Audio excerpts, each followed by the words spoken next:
Hello everyone. हमने unit second जो था कंप्लीट कर लिया था। आज हम यूनिट थर्ड स्टार्ट करेंगे। ठीक है, यूनिट थर्ड जिसका नाम है bugs and flies as a disease vector. ठीक है, तो इसमें पहला जो टॉपिक है ब्लड सकिंग बग्स के बारे में मेंशन किया हुआ है। देखो जो बग्स हैं एक ऐसे ये किससे बिलोंग करती हैं, इंसेक्टा क्लास इंसेक्टा से बिलोंग करती हैं। ऑर्डर इनका हेमिप्टेरा रहता है। ठीक है, इनमें पर्सिंग एंड सकिंग टाइप का माउथ पार्ट होता है, मतलब पर्स करके ब्लड को सक करते हैं ये। ठीक है, जिसकी वजह से ये ह्यूमंस का ही मोस्टली या फिर अदर एनिमल्स का भी, जैसे कि माउस होता है उसका, ये ब्लड वगैरह सक कर सकते हैं। ठीक है, उसके बाद जो बग्स हैं इनमें विंग्स वगैरह नहीं होते, या तो बिल्कुल टोटली विंग्स एब्सेंट होंगे या फिर रिड्यूस्ड विंग जो है प्रेजेंट होते हैं। तो ये क्रॉलिंग मूवमेंट शो करती हैं, CRAWLING क्रॉलिंग होगा। ठीक है, ये स्पेलिंग यहाँ पे चेक कर लेना, क्रॉलिंग होगा। तो क्रॉलिंग मूवमेंट शो करती हैं और मोस्टली जो है वुडन रीजन्स में देखने को हमें मिलती हैं।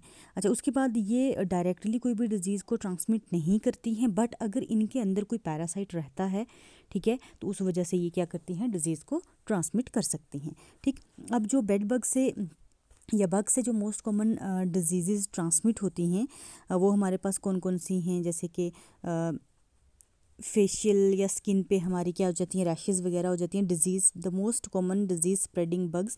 अच्छा, डिजीज़ कौन से स्प्रेड होती हैं वो बाद में, जैसे ये चगाज है। कौन कौन सी बेड बग्स हैं या बग्स हैं जो डिजीज़ को ट्रांसमिट कराती हैं, वो हमारे पास आती हैं किसिंग बग्स आती हैं। ठीक है, जो ट्राइएटोमाइड बग्स के जिनका साइंटिफिक नाम रहता है। ठीक है, अब जो ये डिजीज़ ट्रांसमिट करती हैं उसका नाम है चगाज डिजीज़। ये एक जिसे इसमें सबसे पहले अपने करना है कि बेड बग स्प्रेडिंग डिजीज़ है, जिसको ट्रिपेनोसोमियासिस भी बोला जाता है। ठीक है, इसको चगास क्यों नाम दिया गया था, क्योंकि जिस बंदे ने इसको डिस्कवर किया था उसका नाम था कार्लस चगास। उसके बेसिस पे है इस डिज़ीज़ के, इस बीमारी को ही चगास डिजीज़ का नाम दे दिया गया।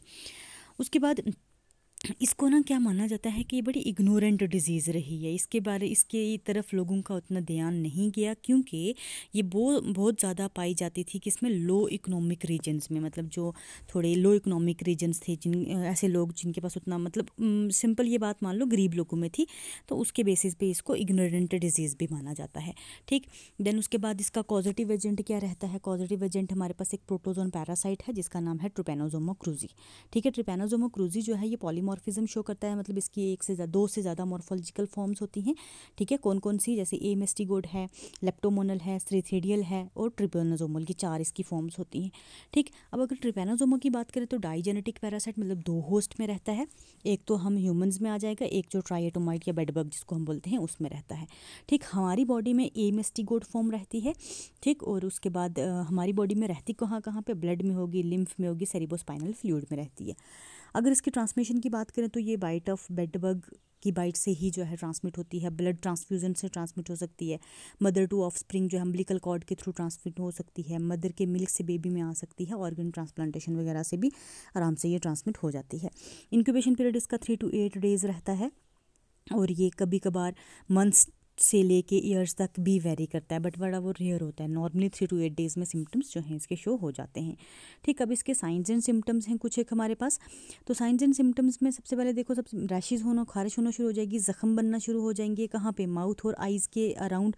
बॉडी पेन होना शुरू हो जाएगी, स्वेलिंग होना शुरू हो जाएगी लिम्फ नोड्स की। ठीक है, नेक, पर्टिकुलरली नेक, आर्म पिट्स और ग्रियोन होता है, क्योंकि हमारी जो लिम्फ नोड्स हैं पूरी बॉडी में स्प्रेडेड नहीं होती, कुछ एक रिस्ट्रिक्टेड रीजन्स होते हैं जहाँ पे लिम्फ नोड्स होती हैं। लीवर की स्वेलिंग हो जाएगी, स्प्लीन की स्वेलिंग होना शुरू हो जाएगी।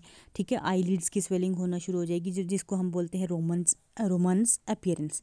ठीक, क्रोनिक सिम्टम जब ये लॉन्ग लास्टिंग लंबे अरसे तक रहेगी तो ये हमारे सेरिब्रोस्पाइनल फ्लूइड में चली जाएगी।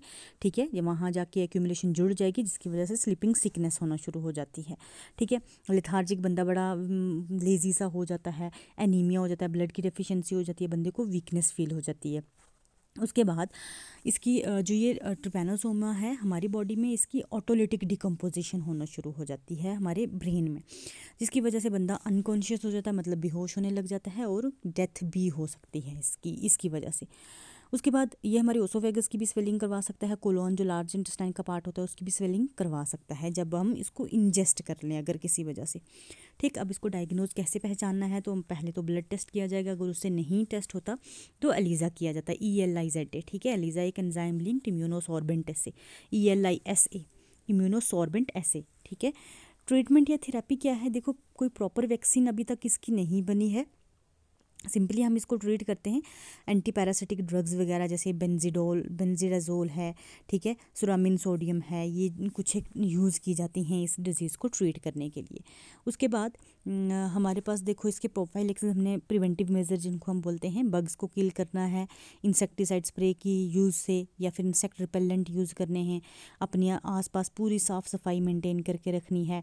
अच्छा, जैसे कि bed bugs mostly wooden things में होती हैं, जैसे लकड़ी के बेड हैं या अलमीरा वगैरह हैं, तो उनको हमने क्या करना है, अच्छे से पेंट करके रखना है।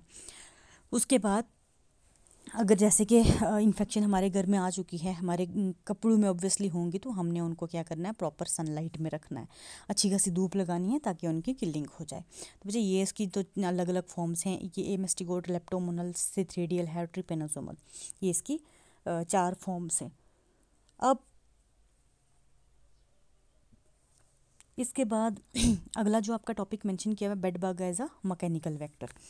तो बेड बग जैसे देखो ब्लड सकिंग बग है या ब्लड सकिंग इंसेक्ट है, जैसे हमारे पास अदर फ्लाइज या मॉस्किटो होते हैं, उन्हीं की तरह ये भी ब्लड सकिंग होती है। इसके पास पर्सिंग एंड सकिंग टाइप का माउथ पार्ट है, जिसकी वजह से पर्स करके और ब्लड को सक कर देती है। ठीक, अब कुछ एक साइंटिस्ट का क्या मानना है, कुछ एक साइंटिस्ट मानते हैं कि जो बेड बग है ये एक डोमेस्टिकेटेड इंसेक्ट है, क्योंकि ये ह्यूमंस के साथ बड़े बड़े पहले पुराने टाइम से रह रहा है, तो ये एक डोमेस्टिकेटेड इंसेक्ट की तरह ही है।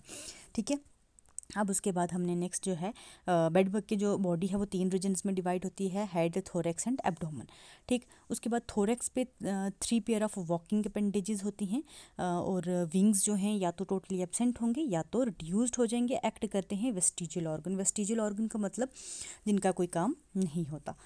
अब देखो आपके सिलेबस में ये सब स्पेसिफिक करके मेंशन किया हुआ, तो आपको सिस्टमेटिक पोजीशन पहले देनी होगी बेड बग की, जैसे कि इसका फाइलम आर्थ्रोपोडा होता है, सब फाइलम मैंडिब्यूलेटा होगा, क्लास इसकी इंसेक्टा है। ठीक है, उसके बाद इसके ऑर्डर जो है हेमिप्टेरा है, जीनस साइमेक्स है, और इसकी स्पेसिफिक या स्पीशीज़ जो है लेटिक्युलरिस है। ठीक है, ये बेड बग की क्लासिफिकेशन आपको देनी होगी। दैट उसके बाद जो साइमक्स है इसकी 2 स्पीशीज़ होती हैं, जो ट्रॉपिकल और सब ट्रॉपिकल रीजन्स में मोस्टली देखने को मिलती हैं और स्किन इन्फेक्शन कॉज कराती हैं। कौन कौन से? साइमक्स लेटिक्युलरी, साइमक्स हेमिप्टेरी। ठीक, ये 2 स्पीशीज़ मेनली जो है देखने को मिलती हैं। उसके बाद अब जो स्पेसिफिक करना है bed bug as a mechanical vector. Mechanical vector ऐसा वेक्टर होता है जो अपनी बॉडी पार्ट्स के साथ डिजीज़ कॉजिंग एजेंट को कैरी करे, ठीक है, और जाके दूसरी जगह जाके ट्रांसमिट करे। और बेड बग जो है वो कैसे एक्ट करेगी एज अ मैकेनिकल वेक्टर, क्योंकि इसकी क्या होता है, फिकल मैटर में जो है वो रहते हैं पैरासाइट, इसकी फिकल मैटर में। ठीक, उसके बाद बेड बग जो है इसमें एबिलिटी होती है किस चीज़ की? फीडिंग की, और फीडिंग और एलिमिनेटिंग से, मतलब जैसे ये फीड कर रही है, जैसे मान लो हमें उसने बाइट किया, साइमल्टेनियसली उसी वक्त जो है ये फिकल मैटर जो है रिलीज़ कर देती है। जो फिकल मैटर है उसकी वजह से जैसे हमारी बॉडी पे आया तो इरिटेशन, खारिश लगने लगेगी, हम जो है स्क्रबिंग करेंगे स्किन की, जिसकी वजह से हमारी स्किन पे ज़ख्म वाउंड हो सकता है, और उसकी वजह से हमारी सीवियर स्किन इन्फेक्शन भी हो सकती है। ठीक है, अच्छी खासी स्किन इन्फेक्शन हो सकती है। अब हमने इस बेड बग को कंट्रोल कैसे करना है? बायोलॉजिकल मेथड होते हैं, केमिकल मेथड होते हैं, मैकेनिकल मेथड होते हैं। बायोलॉजिकल मेथड में कुछ एक प्रीडेटर्स को यूज़ करना है जो बेड बग को किल करें, जैसे कि हमारे पास कॉकरोच होता है, स्पाइडर्स होते हैं। ठीक, उसके बाद इस मेथड से भी कंप्लीट एलिमिनेशन नहीं हो पाता। ठीक है, फिर हमने केमिकल मेथड यूज़ करना होता है। केमिकल मेथड में कुछ एक इंसेक्टिसाइड जैसे कि पायरेथ्रॉइड्स होते हैं, ठीक है, इनको हम पर्टिकुलरली यूज़ करेंगे, और केमिकल्स की वजह से बेड बग जो है कम्प्लीटली एलिमिनेट हो जाती हैं। उसके बाद ये जो कंपाउंड्स हैं केमिकल, ये टॉक्सिक होते हैं चिल्ड्रंस के लिए, तो चिल्ड्रंस को इन ऐसे एरिया से दूर रखना चाहिए जब आप इंसेक्टिसाइड स्प्रे करो। मैकेनिकल मेथड में क्या होता है कि सिंपली आप फोर्सेप वगैरह से उनको कैप्चर करो, उनको जाके किल कर दो। ठीक, उसके बाद हमने और क्या करना होता है, हीट ट्रीटिंग होता है मैट्रेसेस फॉर अबाउट, मतलब जैसे अगर मान लो हमारे घरों में बेड बग्स आ चुकी हैं, तो हमने जो गद्दा वगैरह बिछाया वो उसको 6 to 8 आवर्स तक अच्छे खासी धूप में रखना है, वैक्यूम करना है, वैक्यूमिंग करनी है इन्फेस्टेड एरिया की। उसके बाद पैंट वगैरह यूज़ करने हैं। ठीक, प्रिवेंटिव मेज़र क्या है? बेड बग्स को हमने घर पे नहीं लाना, किस तरह से हमने उसको अवॉइड करना है। हमने अगर कहीं ऐसी जगह पे गए हैं जहाँ पे बहुत ज़्यादा बेड बग्स हैं, तो हम जब वहाँ से वापस आएँ या वहाँ से निकलें तो हमने सॉक्स और शूज़ को अच्छे से चेक कर लें। ठीक, उसके बाद जो क्लॉथ्स हैं, जहाँ हमने कहीं से हम आए तो क्लॉथ्स हम घर से एंटर हों उनसे पहले ही निकाल दें।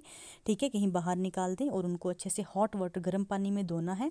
ठीक है, अगर होटल वगैरह में जाते हैं तो भी हमने उन बेड वगैरह को पहले चेक करना है कि कहीं बेड बग्स तो नहीं है।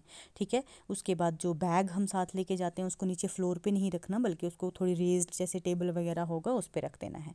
उसके बाद हमने क्या करना है, कपड़े भी जो है फ्लोर पे नहीं फेंकने हैं, और या फिर पब्लिक ट्रांसपोर्ट में जब जो गाड़ियाँ वगैरह होती हैं उनके नीचे नहीं बैठना है, क्योंकि अलग अलग तरह के लोग होते हैं तो किसी में हो सकती है बेड बग, तो वहाँ से ट्रांसमिट हो सकती है। तो आज हम यही तक रखते हैं, अगला जो सब यूनिट है वो हम कल करेंगे।